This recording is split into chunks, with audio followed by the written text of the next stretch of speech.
Memory of Water from RIOPY's 2023 album Thrive. In this episode of the Tune Your Mind podcast, we explore the more spiritual aspects of meditation, ancient healing wisdom, and look forward to the new Be Love album, which drops in January 2026, an album forged from the experiences discussed with our two interviewees. A little later, we'll hear from a 10th generation shaman, Moughenda Mikala from Central Africa, a man who RIOPY credits with saving his life and helped him rediscover his voice, literally. But we'll start this episode with Professor Marjorie Woollacott, an American neuroscientist, author and academic, noted for her exploration of meditation and consciousness and its connections with neuroscience. And we'll experience previews of RIOPY's music, including 2 of the new album tracks over the course of the episode. Of course, none of the information discussed over the next 45 minutes constitutes medical advice, and you should consult a qualified healthcare professional to discuss any health concerns, diagnosis or treatment. Marjorie Woollacott, I'm absolutely delighted to have you on this podcast. There is so much I want to talk about and I wouldn't even know where to start. So of course I've been doing my homework and everything, and I was like, actually, I just wanted to go like from the heart, because I thought maybe it's the best way to really try to get inside your brain, what really matters, the outside layers, if that makes any sense. I mean, when you say the heart, it's an interesting thing, because I do believe that when I had my first meditative awakening many years ago now, what really happened was, for the first time as a scientist, I became aware of my heart. And obviously it wasn't that physical organ that pumps blood through my body, but it was like suddenly I became aware of this center of energy that was filled with love.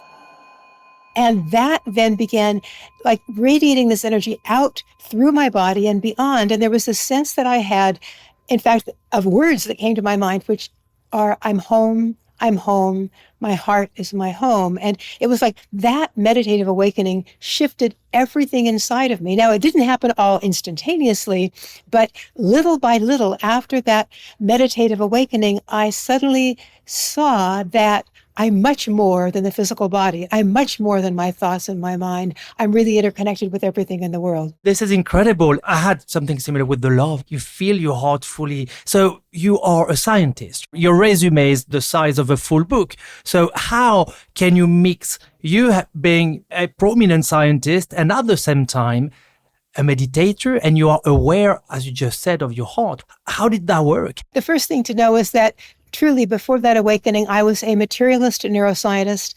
I didn't really have a sense that there was anything beyond our physical body, our brain, the physical world around us, because that's how we are trained in graduate school in neuroscience. Of course, it's your brain that creates consciousness. And like many neuroscientists during my graduate career and early research, always thinking that those people that were spiritually oriented, that believed there was something more, were simply weak-minded, until that moment when I had this meditative awakening and a meditation retreat. And I decided to put my skepticism aside for the weekend and just be curious about what would happen. And I think that curiosity was a key, because then when he came around, he touched me between the eyes on the bridge of the nose, and I felt what felt like an electric current going from his fingers down inside of me, down to the center of my chest.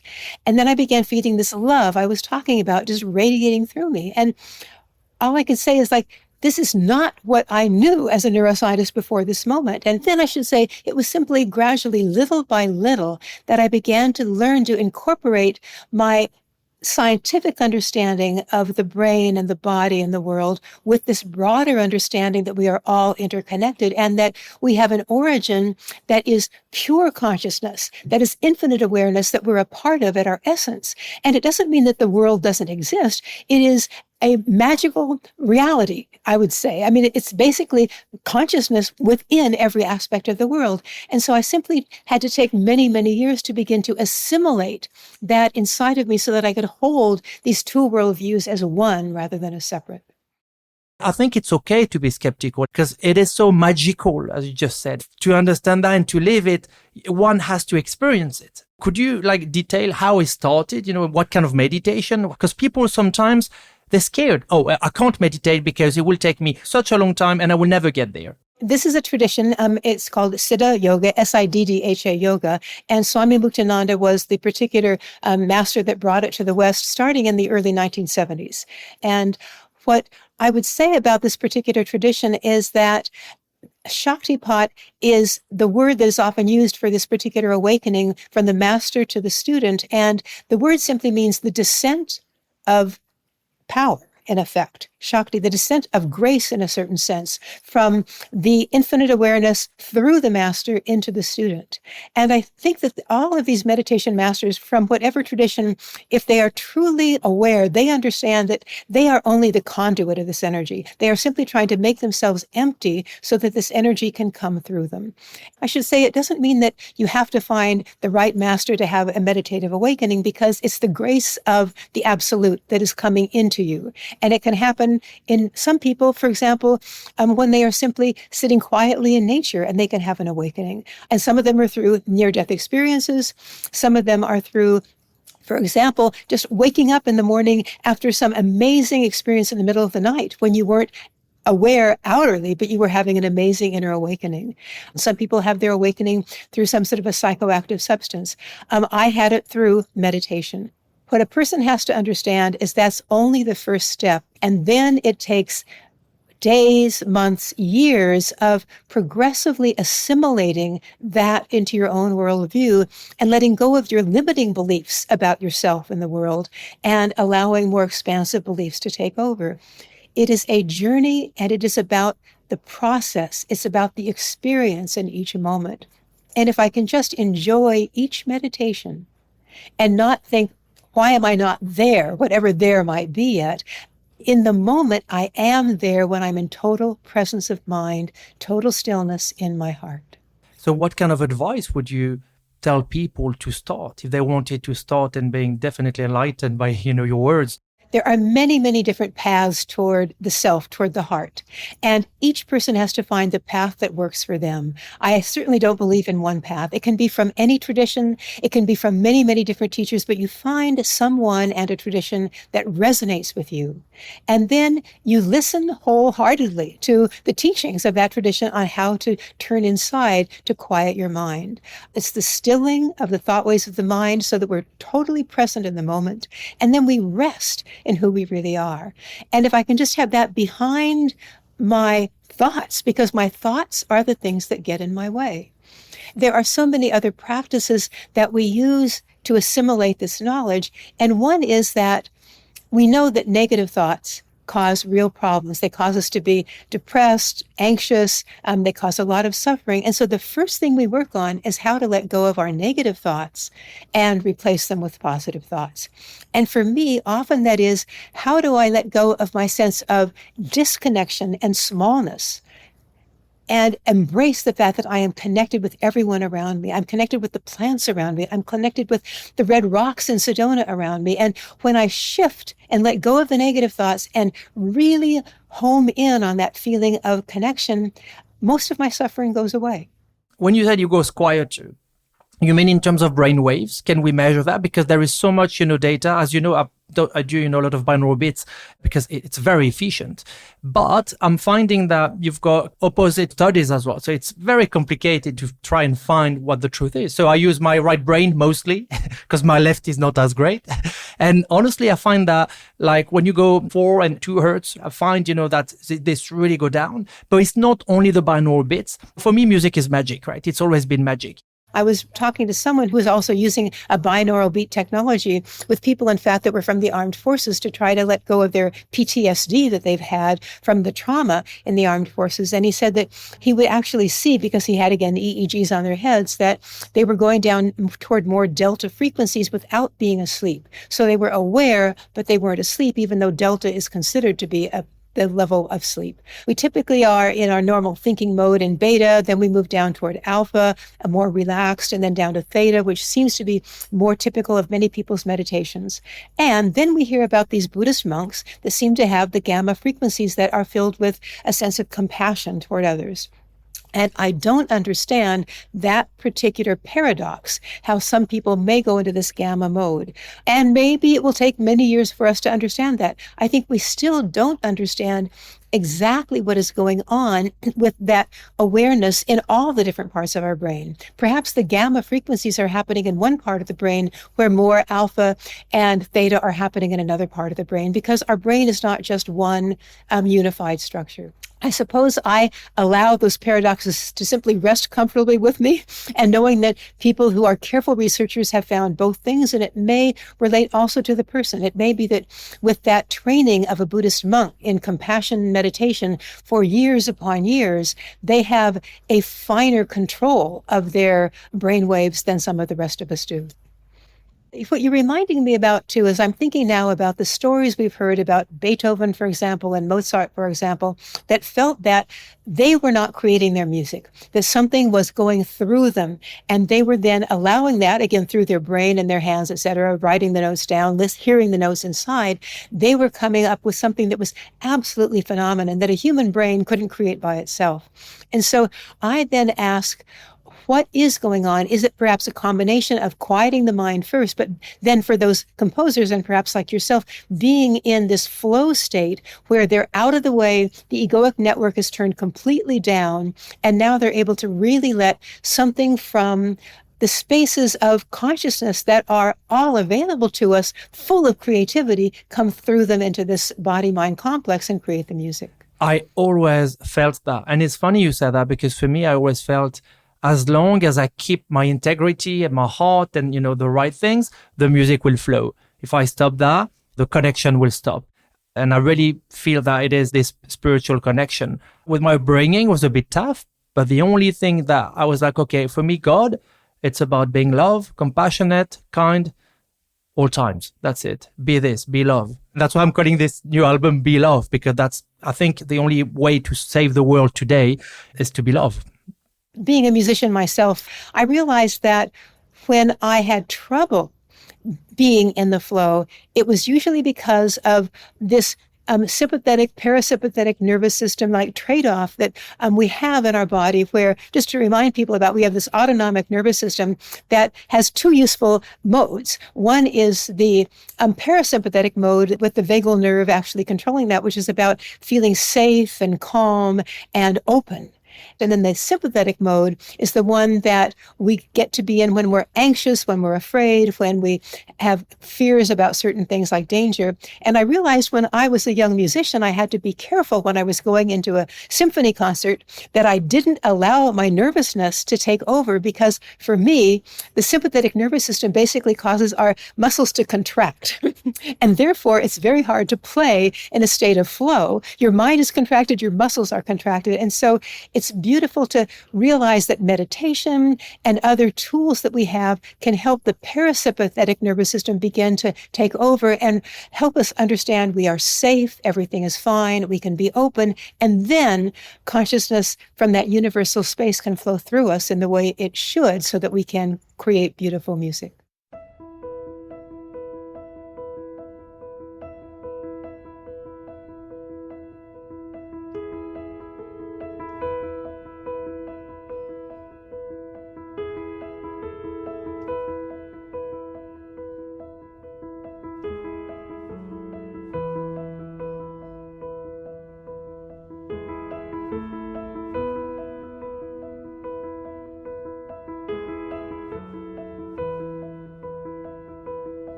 That's RIOPY's New York, from his 2018 debut album. Now, back to the conversation with Dr. Woollacott.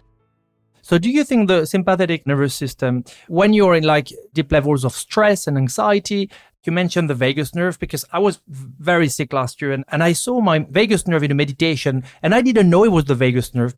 I saw this thing red all over me. And then from that, I understood it was actually the start was the gut and it wouldn't connect fully to the vagus nerve.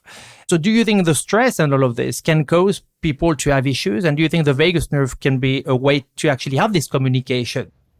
Absolutely. I think that is one of the things that more and more people are understanding today, is that partly because we have created in our society a life that is relatively stressful, because we have what I would say is a misunderstanding about what causes happiness and fulfillment in the world. We think happiness and fulfillment are caused by getting enough toys, for example, material possessions, getting enough accolades by other. How many papers have I written? How many times have people congratulated me on something? We think that that is what causes happiness. And in fact, that doesn't, because then we're always searching for one more paper, one more possession, one more this, one more trip, one more that, instead of saying, right now, everything is fine. And can I simply stay in the present moment and realize that my reason for coming into this world is for experience. It's not for accumulation of anything. It's not for outcomes. It is for experience. And as soon as I even say that right now, I feel a relaxation. I'm just here with you for a beautiful experience in the moment, nothing else. And then everything's okay. You know, people have asked me a few years ago, I got #1 Billboard classical, in the US, and people asked, well, how do you feel? And I was like, I don't want to attach to it. I was grateful, thank you, but that's it. Because otherwise, where do you go from there?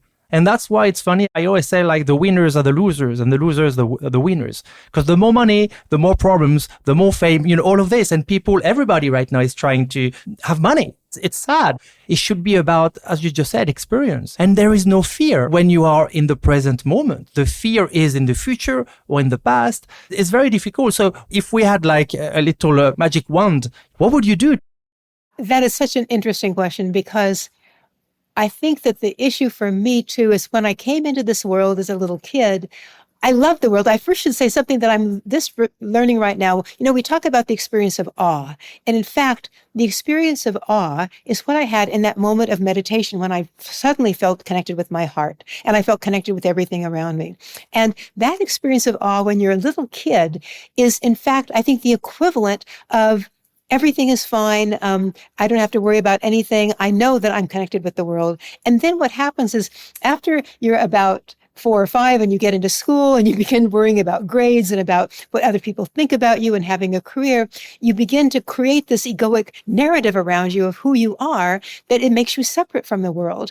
And then you have a harder and harder time actually staying in the present moment and just feeling the joy of the present. And I think what I'm saying is that it's a natural part of growing up in a typical culture like ours. And what seems to happen is that at some point, maybe it's late adolescence or early adulthood, we need to begin to understand that the egoic framework is great. It's gotten us a career. It's helped us learn music or whatever. And now we have to begin to dismantle that so that we can get back into communication with everything else around us, this interconnection and this love, and find that balance.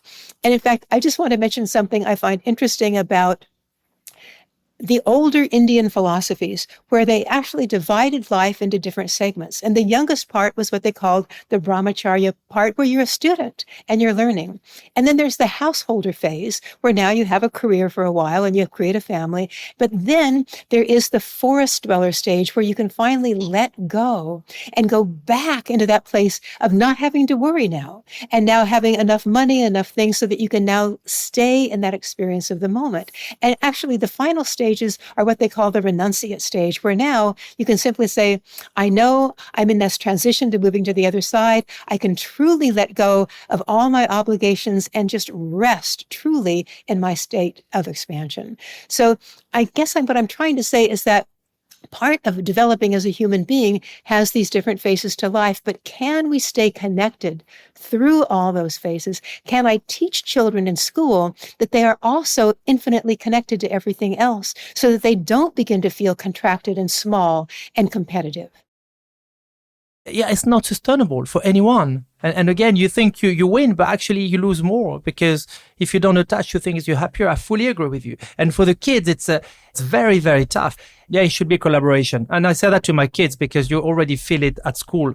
It's all about competition, competition, competition. Competition is not good for the brain. With your research, did you see that in the brains as well, in the physiology or neurological stuff it does to people? I haven't done work myself on competition, but I think what we do know is that when you are in collaboration, you tend to have the positive emotions really dominant, which are, of course, the happiness, the joy, the contentment, the feelings of awe, and you feel a part of a greater self, which is, of course, your true nature. And so I think competition makes you feel small and separate, and thinking that there are limited resources and I have to have them for myself. So it's like the whole competitive worldview is one that's more materially oriented versus this feeling of connection is one that is really what I would call consciousness is fundamental. And we need to know that. And then it allows us to let go of the anxiety that plagues our world today. When I was 15 years old, I started humming a lot and singing a lot. And something happened. Some bad people made fun of me and it traumatized me. I never sang again. And it was fine. My piano, my music, that's fine. But last year, I needed to sing. And I realized it does feel good in the body. And I felt like it was, kind of activating stuff inside. I have a tuning fork. I was actually even humming in 432 hertz. And I was humming in 216.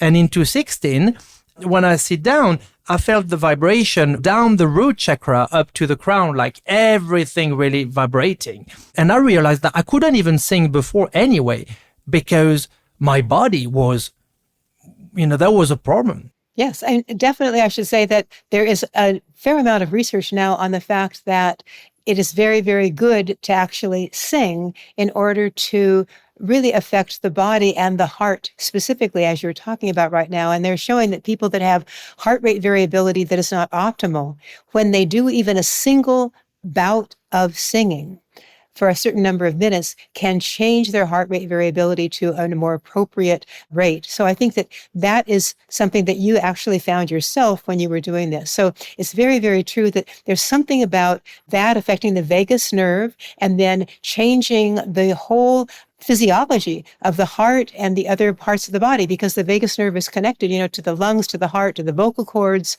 pharynx, larynx, etc., and the gut as well. So I think that those are wonderful things that we can do in a very natural way that doesn't take medication to actually bring our body back into alignment and make us then, of course, let go of the physical suffering because we've let go of the mental suffering through the humming, through the singing. So it's a great, great therapy. Well, Professor Marjorie Woollacott, I thank you so much for coming on the podcast. I want to ask you a last thing. What would you say to people, who just listen to this, not including, neuroscience or whatever, but from your heart, what would you say to people to, for whatever reason, lead a better life, health, whatever it is? What would you say? I think it's to truly find ways to stay in touch with your heart. And I think that the ways that we can think about it are, for example, those experiences of awe that are out in nature. That's a wonderful way. We know that we connect also through art and music.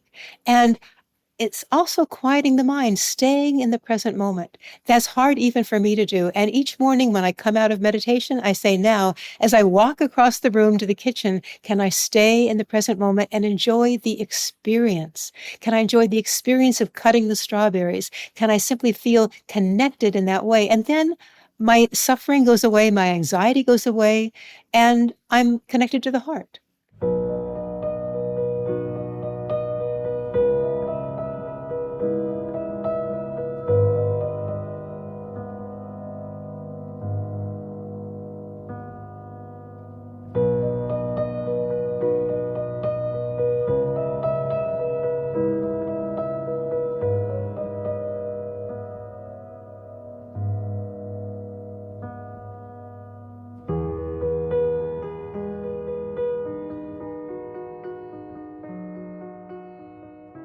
The first of two tracks you'll hear today from the new Be Love album from RIOPY. That's Law of One.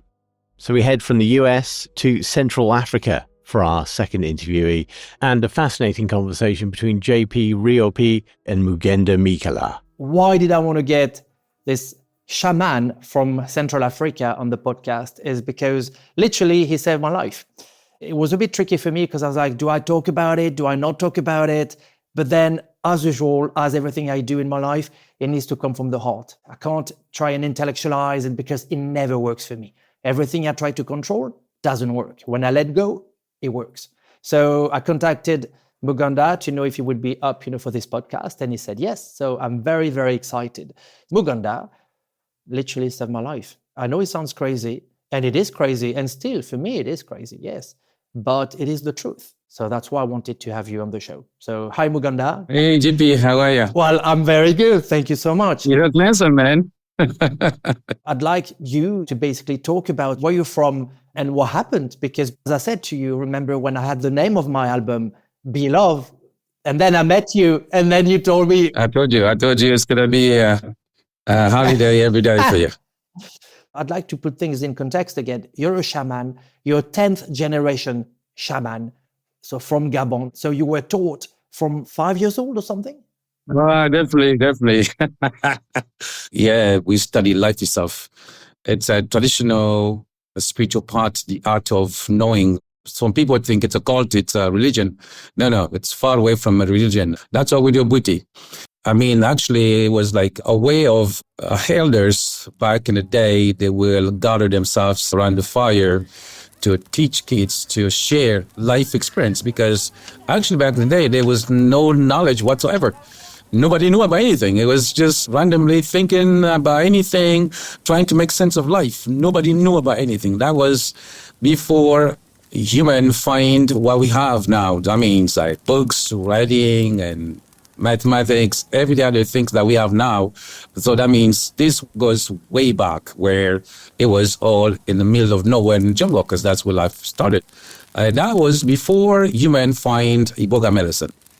So even here in Africa, our people used to live on beliefs, on imaginations, so some things making sense, people would just grab it and follow it. As time passed by, elders, again, sharing their life experiences, they were the one talking about pretty much everything and using the imaginations and things that made sense to them. This went on and on, not just for a couple of weeks, a month, or years. It went for centuries. And for me, it's even more relevant to talk about it because I did grow up in a cult. I did grow up with a guru. And then when I met you, I'm like, no, you're not a guru, because you told me, look, I'm not like you guys in the West, all this new age BS, trying to put a belief into you. You will experience it yourself. You will see the truth. Yeah, GP. See, one of the first things that I'm enjoying nowadays and being happy about it is to see you standing and talking about your experience, because I can remember when you came to Gabon, you were broken, like pretty much dying. And seeing you right now smiling, being this handsome guy, talking about your own experience, that's the reward to us. That's how people are looking. You're like, no, the guy is so broken. It's like, I'm like, guys, let's just ask the medicine. If the medicine says we're going to help him, we're going to help him. If the medicine says we cannot, we have to tell him the truth. He has to go back. That's really amazing to see you share this with the world, because this is not a medicine that I went and buy. It's been in my lineage for centuries, like for generations. Maybe in a 10th generation, it's not a little title that I got from any schools out there. No, this is what my family been doing. It's just spiritual. You in the West have wrong ideas about spiritual. Do you think you have it? And I would say this to people who want to hear it. Like the West, you guys have technology. Technology, you get that, you master it, and you're good at it. But spiritual, you don't have it. Spiritual, you don't write, you don't read, you go through your own experience. And when we're talking about own personal experiences, it's not about imagination. Sorry, buddy. No. It's not about you, the way you feel. See, spiritual, it goes past your feelings, past your own damn imaginations. When your mind's still working, your mind's still thinking, you're still here in the physical. But now science is catching up, because now in the West, everybody is talking about ibogaine. You went to the US to go and heal people in the US. And that's how iboga became kind of mainstream, right? I mean, at least was talked about. Yeah, I spent a lot of times in the US traveling, Mexico, Canada, everywhere.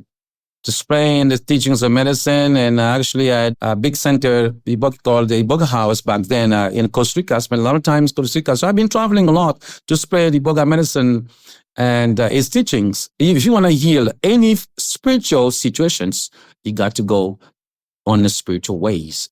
If you want to heal any physical problems, now you can go physical. That's the way it goes, not the other way around.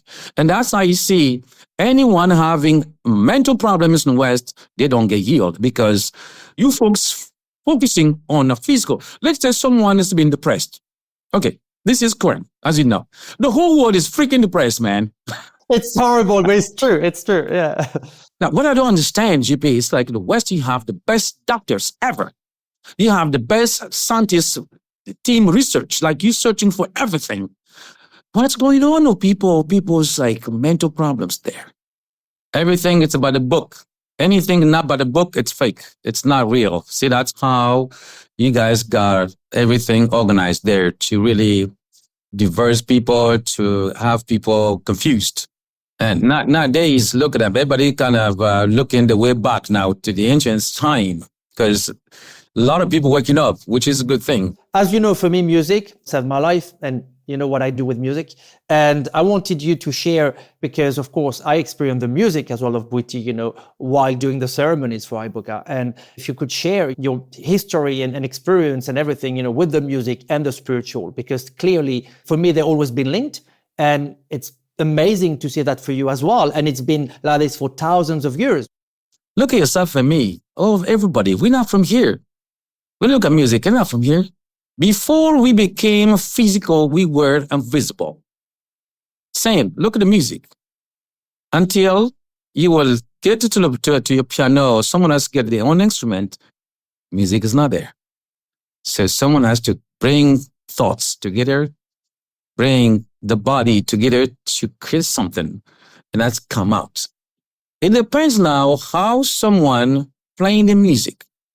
There's what we call a physical music and spiritual music. Physical music, it's like random music. Someone can just, play music for fun, whatever they do. But there's people like yourself who will transcend, like they will actually leave this world to go and get the music.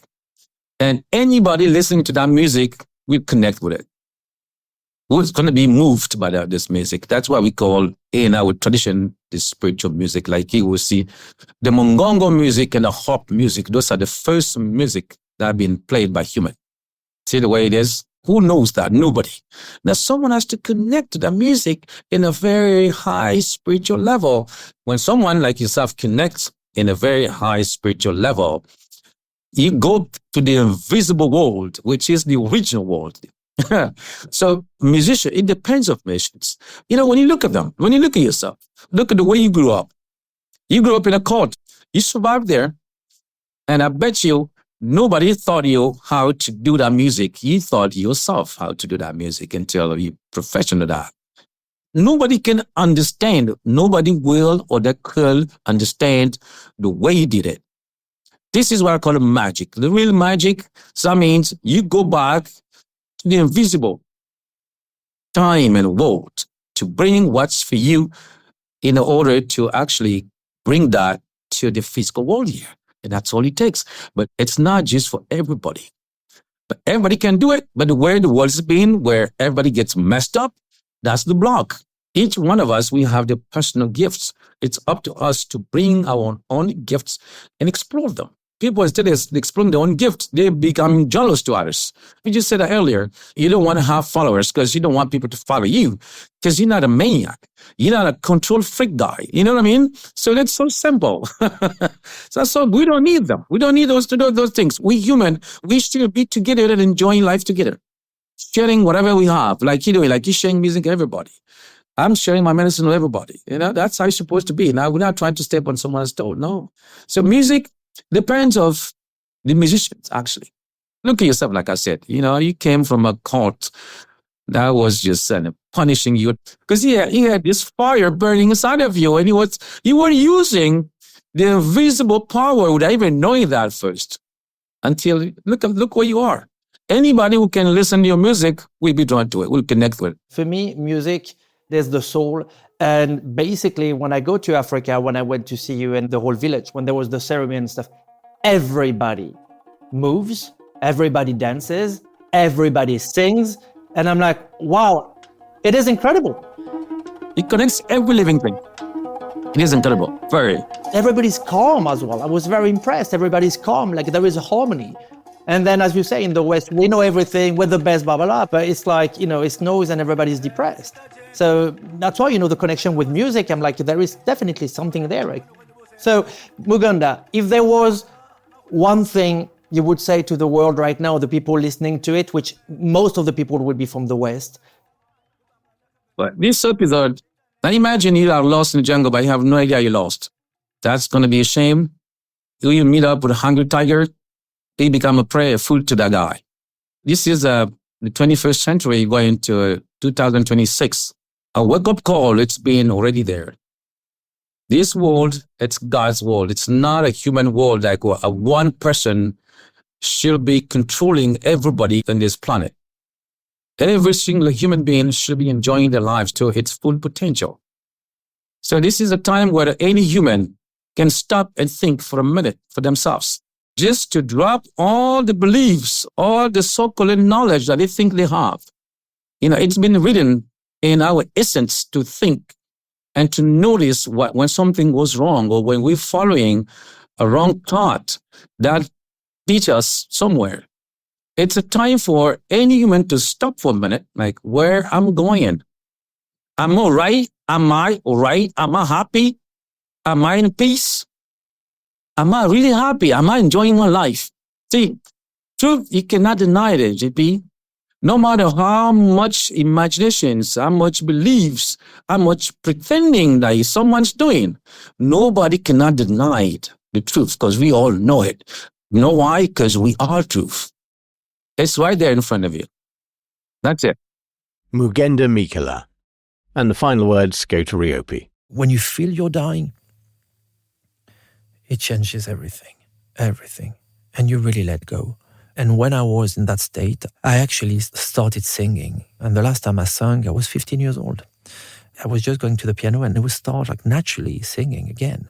And my intellect was like, don't even think about it. And my heart would just sing, And it's funny because one of the therapists I saw, she told me, your vagus nerve needs to be activated. And I was like, oh, well, I'm singing at the moment, I was like, oh, I'm singing.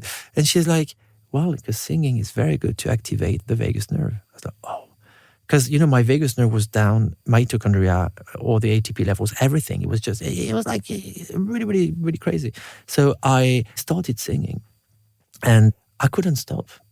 And I would do even my kids. And then I started singing the songs and stuff. And when I was like, no, I'm not doing it, then the kids would be like singing the chorus, whatever. Like, oh, wow. So I would just go to the piano. And every time I would go, I would sing those notes. And again, my intellect, no. And my heart, just do it. So then one day I just, sent a little video to owners. I was like, there you go. And I was like, oh, really like it. Like, are you thinking? I'm like, well, in any case, those pieces are very beautiful piano solo as well. And they were very good actually, because they didn't put any pressure on me. It's just like, yeah, whatever you want. And I really felt like doing it. It was like, my heart was like, do it, no fear. And as I was in a state, of like really letting go, because you have nothing, if you don't have health, there is no life, there is nothing, right? I mean, I started just like really not to care of what people would think, what people laugh, and be like, I really don't care, because it makes me feel good to do it. It feels right to do it. So just do it and don't think about the consequences, because I'm not going to attach to the consequences. Whatever happens, but I need to do this. So it's like a weird thing. 27 years later, I'm 40 years old and I'm singing on this album, and it does feel really good. And to be honest, I am not a singer. I see more my voice as an instrument accompanying my piano, because I'm a pianist. That's how I see it. It's funny, right? You go full circle. It's funny that at 40, I'm actually healing a very, very big trauma of my life. So you see, we carry on, healing traumas.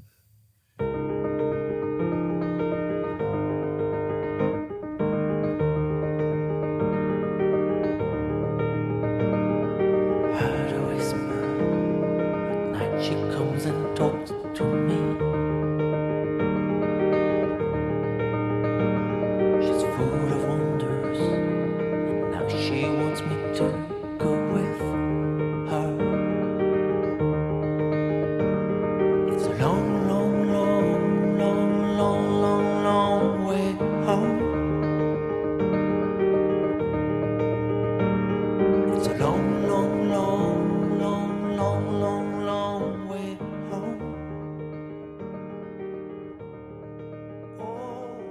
bringing this podcast an episode full circle with RIOPY's track Long Way Home, the pianist's very first use of his voice in his career, as he invites you further on this journey of self, healing and expression. There's more to come in 2026, from live performances to more enlightening conversations in the worlds of music, neuroscience and meditation. You can always find out more at the website riopy.com, RIOPY.com. Thanks for listening.